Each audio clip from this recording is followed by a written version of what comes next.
Today's reading comes from the Gospel of John, chapter 9, and is read in the Common English translation of the Bible.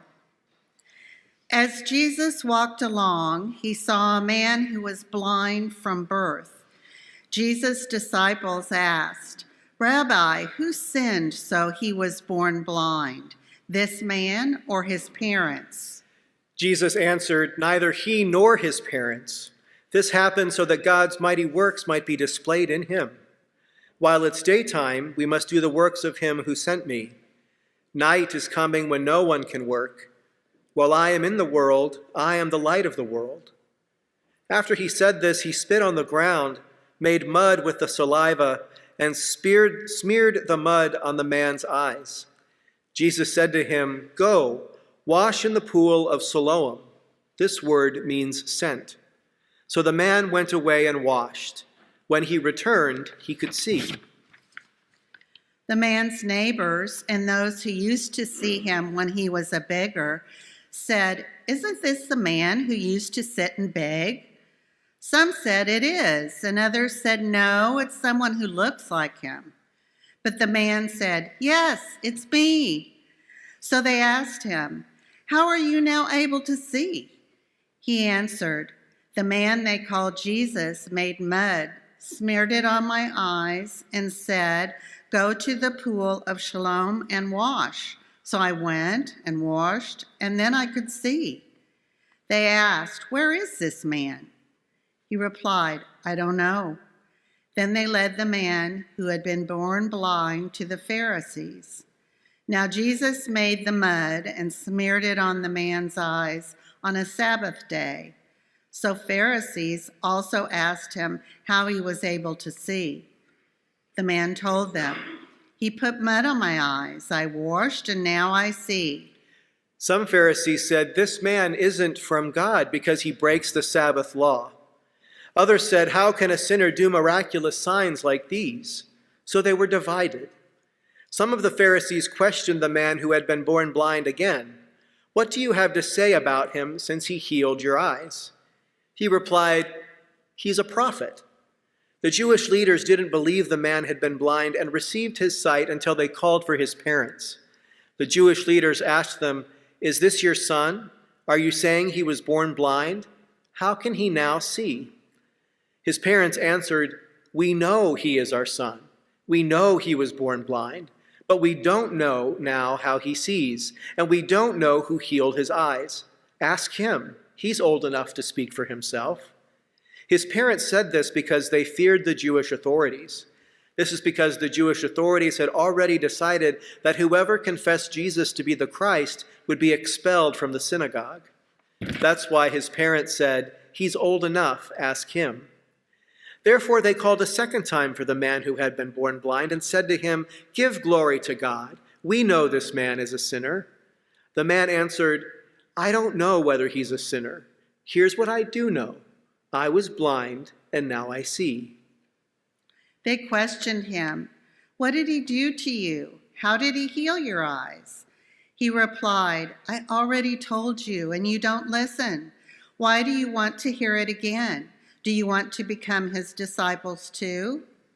They insulted him. "You are his disciple, but we are Moses' disciples. We know that God spoke to Moses, but we don't know where this man is from." The man answered, "This is incredible. You don't know where he is from, yet he healed my eyes. We know that God doesn't listen to sinners. God listens to anyone who is devout and who does God's will. No one has ever heard of healing of the eyes of someone born blind. If this man wasn't from God, he couldn't do this." They responded, "You were born completely in sin. How is it that you dare to teach us?" Then they expelled him. Jesus heard they had expelled the man born blind. Finding him, Jesus said, "Do you believe in the human one?" He answered, "Who is he, sir? I want to believe in him." Jesus said, "You have seen him. In fact, he is the one speaking with you." The man said, "Lord, I believe," and he worshiped Jesus. Jesus said, I have come into the world to exercise judgment so that those who don't see, and those who see will become blind. Some Pharisees who were with him heard and what he said and asked, surely we aren't blind, are we? And Jesus said to them, if you were blind, you wouldn't have any sin. But now that you say, we see, your sin remains.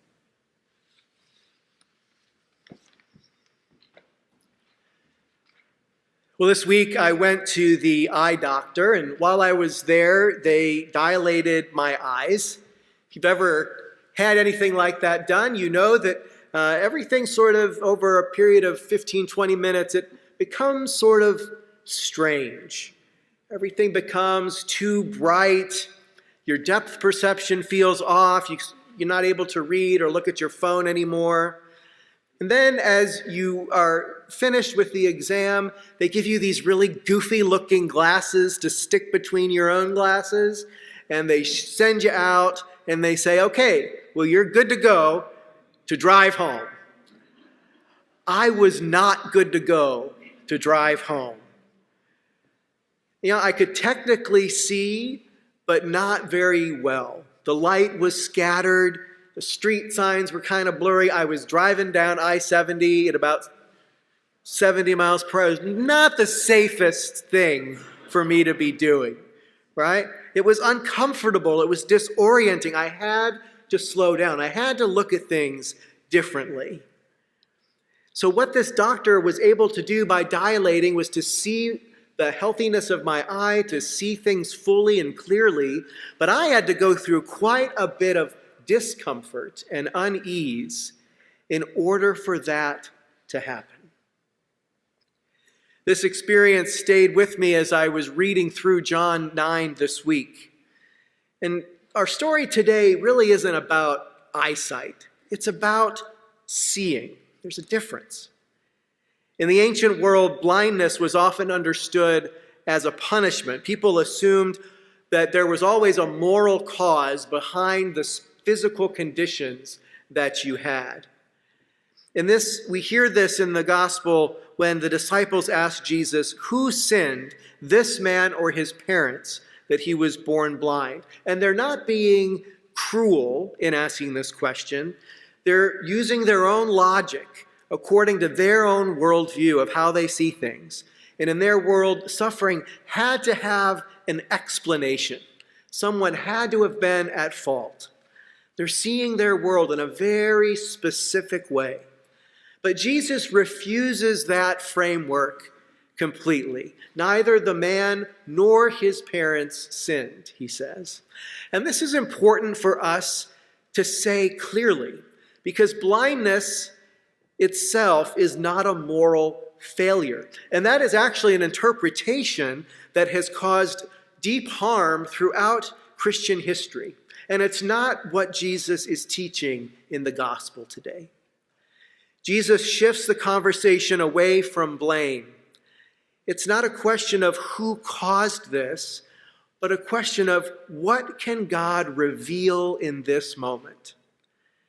If you haven't noticed, throughout the time that we've been reading John's gospel, he speaks in a lot of metaphor language: light and dark, water and thirst, birth and rebirth. And sight becomes a way of talking not about physical sight, but about spiritual awareness, about recognizing truth and compassion and the presence of God in front of us. And there's also a little bit of an ironic twist to this story. The man who cannot see becomes the one who gradually begins to understand what is happening.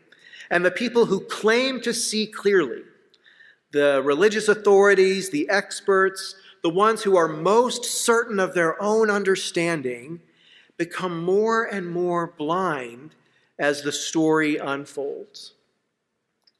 These folks don't rejoice in the light in the way that the blind man can see. They do not spend time encountering God. They don't celebrate the healing of what is occurring around them. Instead, they continue to blame and judge and interrogate.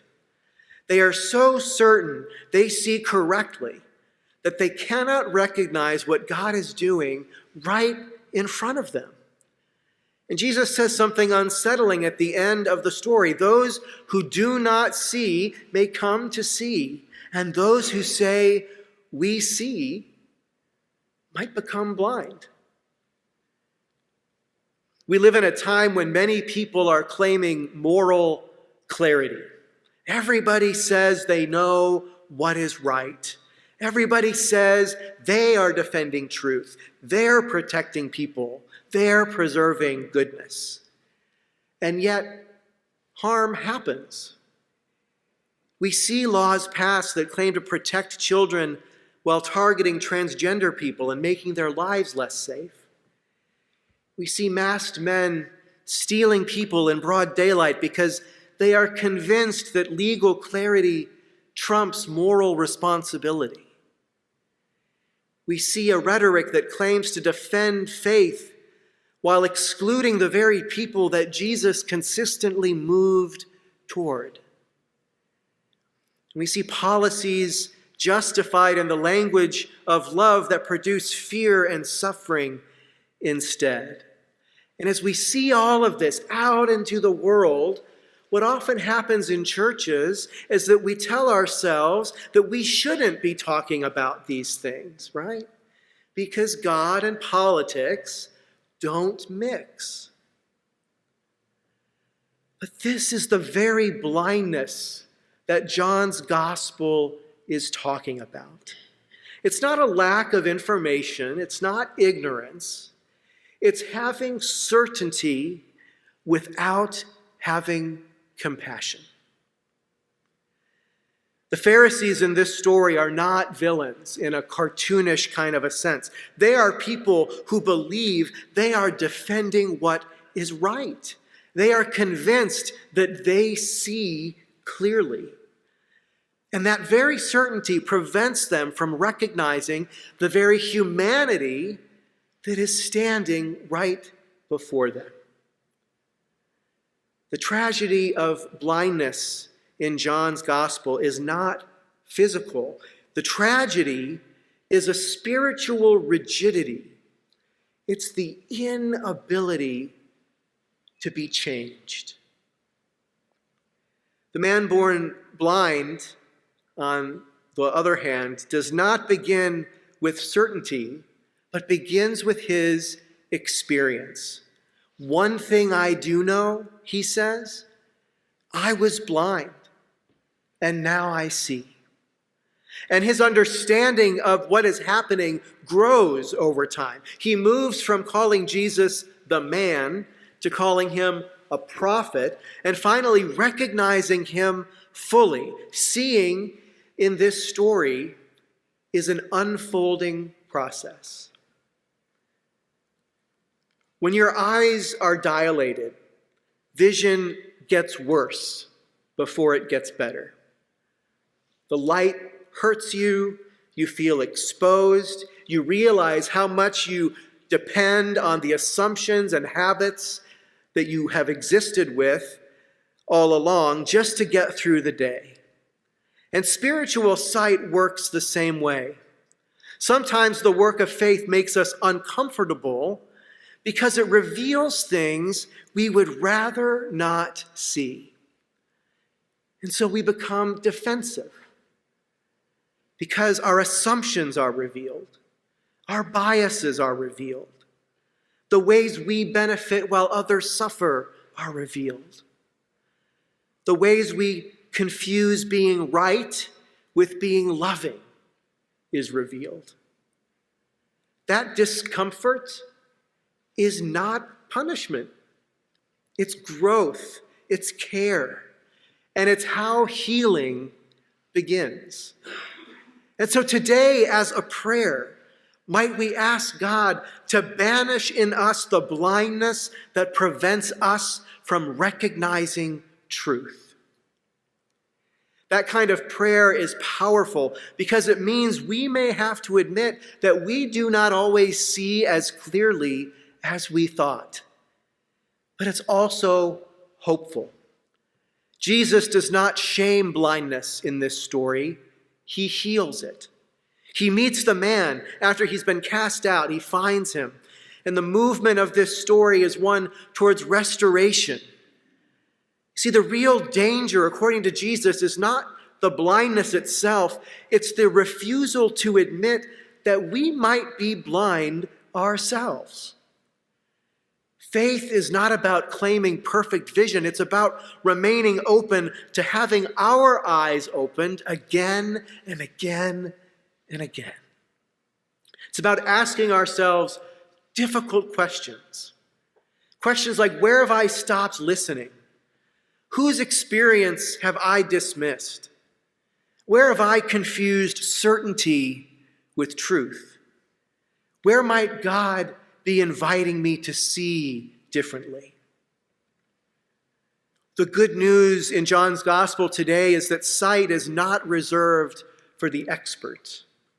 It belongs to the ones who are willing to be changed, the ones who are willing to walk into the light, even when it feels too bright at first, the ones willing to say, I am still learning to see. And that, I feel, is one of the most faithful things that any of us can say. Amen.